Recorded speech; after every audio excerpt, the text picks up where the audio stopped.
তো viewers Redmi Note 5 Pro এটা দেখেন, the system has been destroyed. আসলে এই যে প্রবলেম, এই প্রবলেমের সলিউশনটা কি? প্রবলেমের সলিউশনটা হচ্ছে ফ্ল্যাশ। তো আমি এখন ফ্ল্যাশ ফাইল ডাউনলোড করতেছি। আমার ফ্ল্যাশ ফাইল ডাউনলোড হচ্ছে,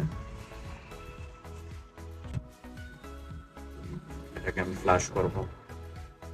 তো পুরো ভিডিওতে আমার সাথেই থাকুন, ইনশাল্লাহ এটা সমাধান করব।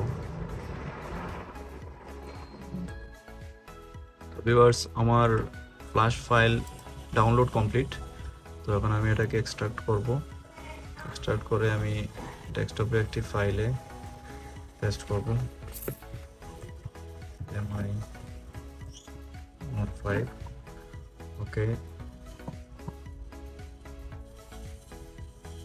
আমার ফাইলটি এক্সট্রাক্ট হওয়ার পরে আনলক টুলটি ওপেন করব।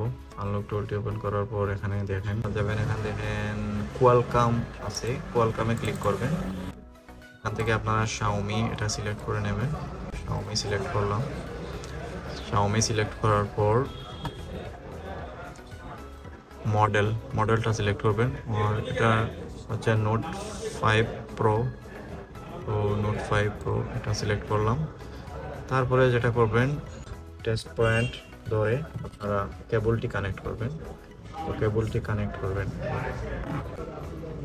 ওকে, টেস্ট পয়েন্ট কানেক্ট হয়ে গেছে। আমি ফ্ল্যাশে ক্লিক করলাম।